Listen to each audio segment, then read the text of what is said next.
여러분 안녕하세요. 책 한 권의 두 여자가의 한 여자 김현진입니다. 네, 그 옆에 또 한 여자 이미령입니다. 자, 오늘 우리가 또 이야기를 해볼 책을 네. 소개를 해드려야 될 것 같은데 네네. 책 제목부터 뭔가 푸근해지는 느낌이 들어서 그냥 읽지 않아도 네. 뭔가 따뜻한 느낌을 받아서 되게 좋았던 것 같아요. 제 말이요. 정말 나는 괜찮은 사람이 된 듯한 느낌이 드는 네네. 제목이어서 정말로 나는 괜찮은 사람일까 한번 생각해 보게 되는 그런 책입니다. 내려놓고 인정하고 나를 사랑하는 법. 나는 괜찮은 사람입니다.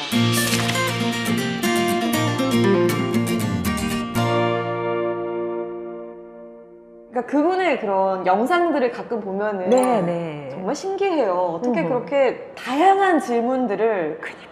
그 자리에서 척척 이렇게 답변을 하실까. 네네. 그리고 그 내용들 보면은 너무나 다양하잖아요. 그렇죠. 네. 근데 이 책의 내용도 사실 마찬가지인 것 같아요.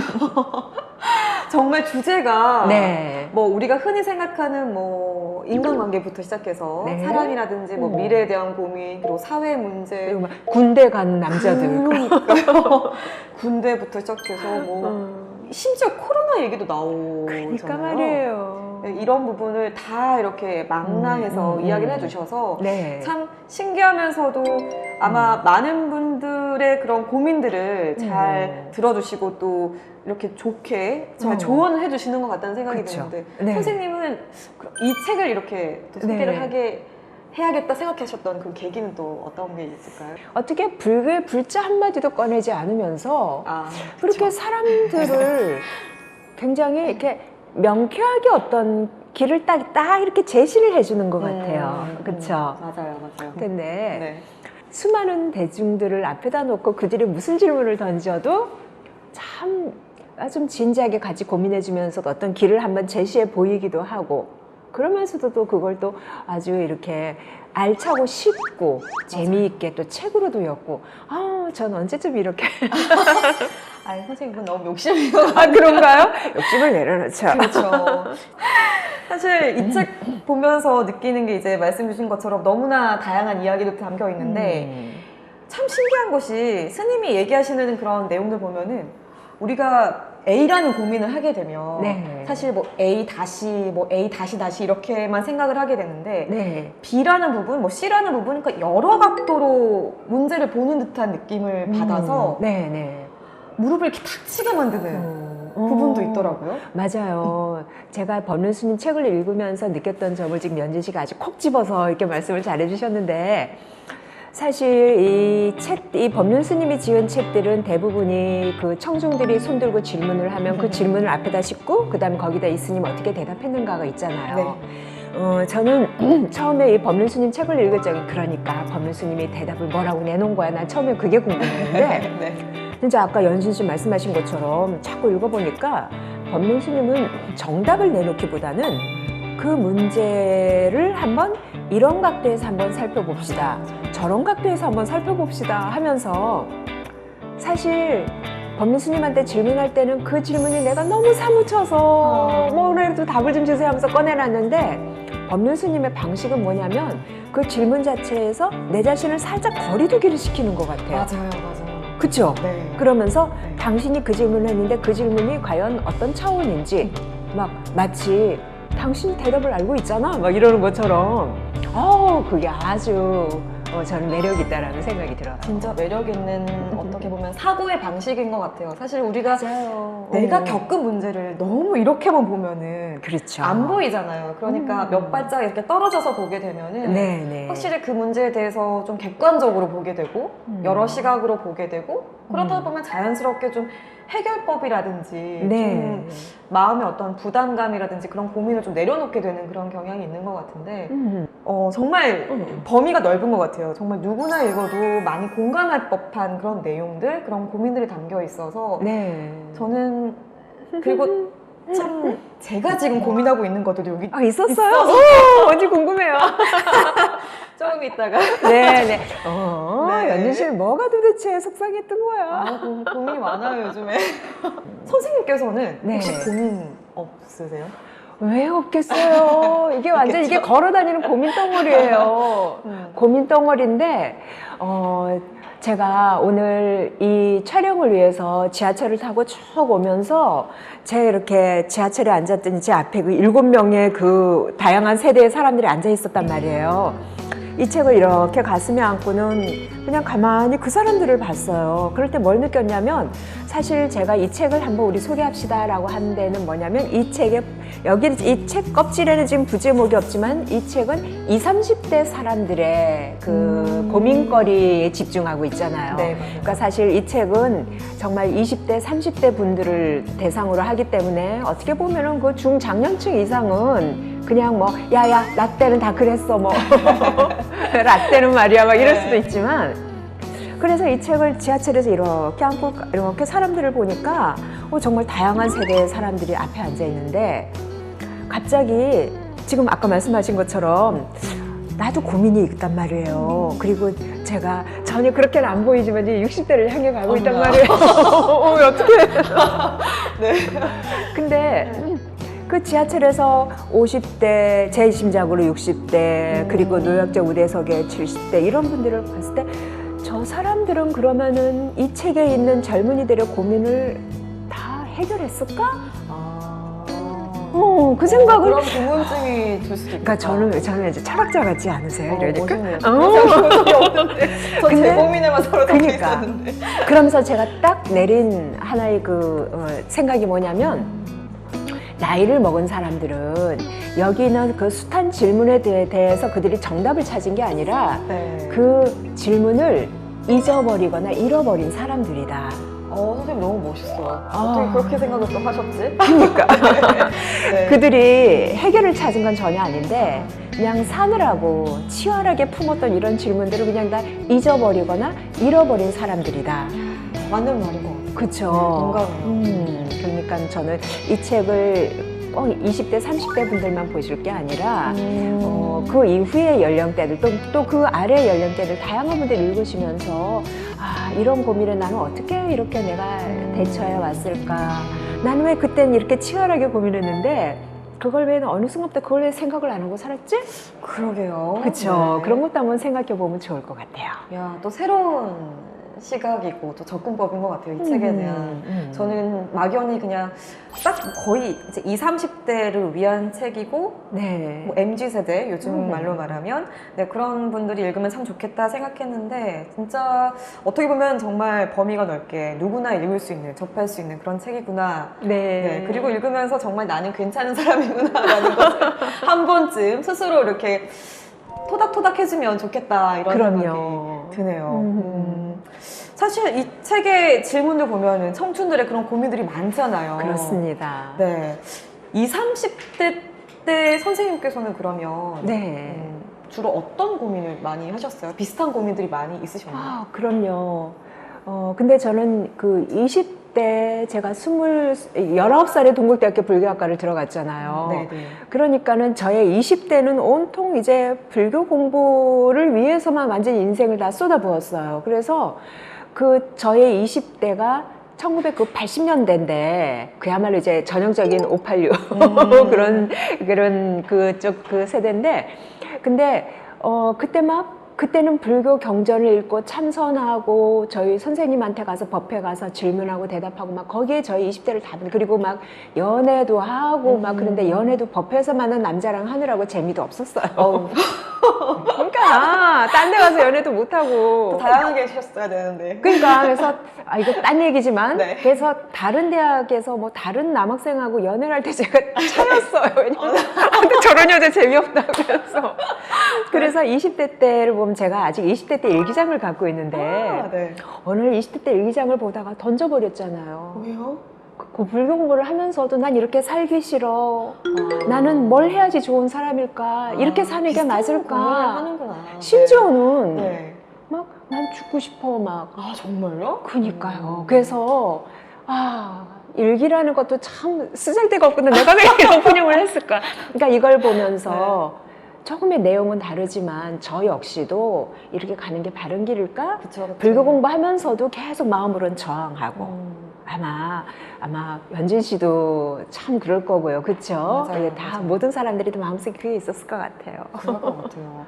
사실 누구나 미래에 대한 고민이라든지 그쵸. 뭐 앞으로 내가 어떻게 살 것인지 뭐 뭘 해야 될 것인지에 대한 뭐 먹고 사는 문제부터 시작해서 정말 고민은 많잖아요. 살면서 네. 선택의 순간도 많고 사실 제가 이제 요즘에 되게 고민을 했던 부분은 저는 사실 평소에도 책임감이라는 부분이 좀 강한 사람인데 근데 아직 제가 결혼을 안 했기 때문에 네네. 나중에 결혼에 대한 막연한 두려움이 있거든요. 네. 근데 진짜 이 책에서 그런 내용이 나오더라고요.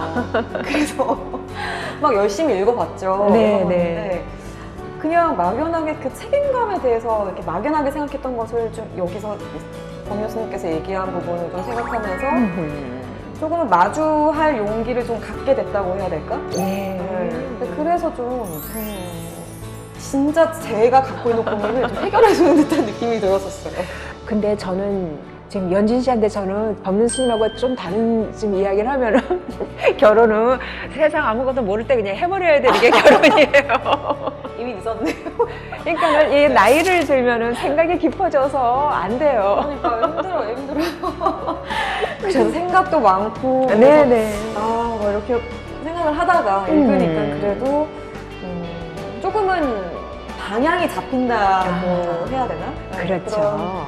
그런 기분이 들어서 좀 위안이 되고 위로가 됐던 것 같고요. 네네.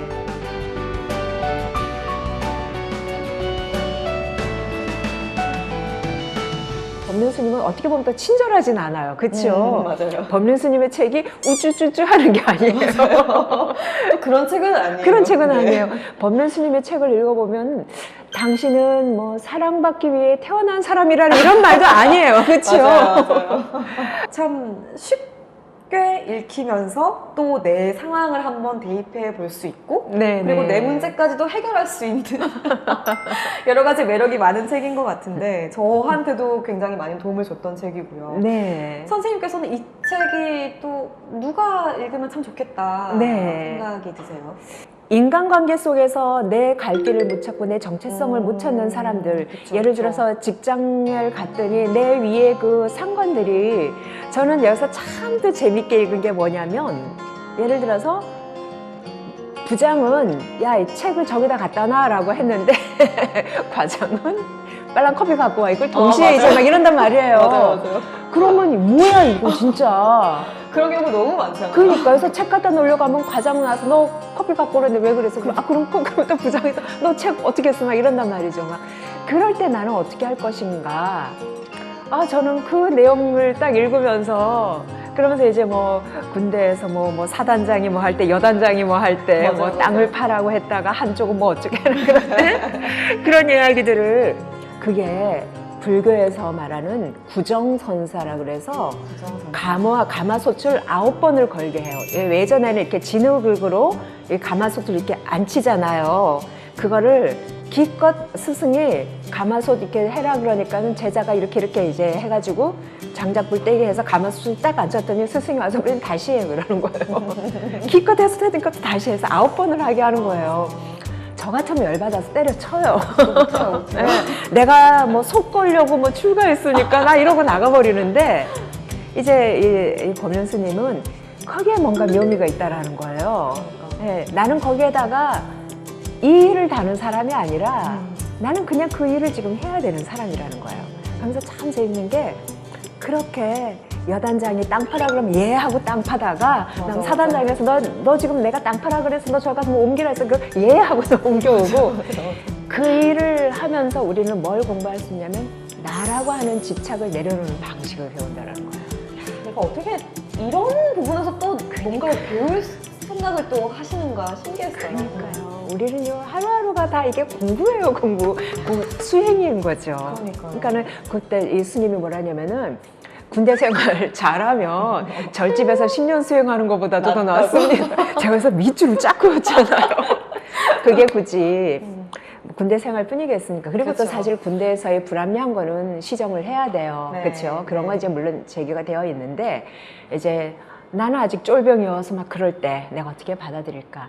굳이 군대 생활이겠습니까? 가정 생활도 그렇고 연애에서도 그렇고 직장에서도 그렇고 나는 중요한 건 내가 여기서 뭘 배워갈 것인가. 이게 참 포인트가 아닐까. 그래서 저는 이 책은 특히 세상은 다 저렇게 돌아가는데 세상 사람들은 나만 보세요. 왜 나만 갖고 그래? 이런 생각이 들으시는 분들 꼭 한번 이 책을 차분하게 쉽게 읽힌다고 말하라고 읽지 말고 맞아요. 네, 차분하게 아껴가면서 좀 읽어가셨으면 해요. 대표님 오늘 고맙습니다. 네, 저도 즐거웠습니다. 네, 여러분 다음에 또 만나요. 선택의 문제는 고민한다고 해결되지 않습니다. 다만 선택에 따른 책임을 지겠다는 자세만 있으면 그 어떤 결정을 내려도 괜찮아요. 혼자 살겠다고 결정하면 혼자 사는 데 따르는 어려움을 감수하면 되고, 결혼해서 누군가와 함께 살겠다고 하면 그 사람과 맞추겠다는 각오를 하면 돼요. 결혼해서 살면서 혼자 살 때처럼 마음대로 살 수는 없습니다. 입맛, 방의 온도 등 작은 것부터 하나씩 배우자와 맞추면서 살아야 합니다. 그렇게 하기 싫다면 혼자 살아야 해요. 혼자 사는 편안함을 택하는 대신에 외로움이 따른다든지 둘이 사는 것보다는 조금 덜 효율적이라든지 하는 부분을 감수해야 합니다. 둘이 살면 번갈아 가면서 밥을 해도 되고 둘이 한 집에서 살면 집세도 아낄 수 있으니 여러모로 효율적인 부분이 많아요. 그런 반면 둘의 다름을 극복하고 맞추면서 살아야 한다는 어려움도 있습니다. 그러니 이건 어느 결정이 낫다고 할 수가 없어요.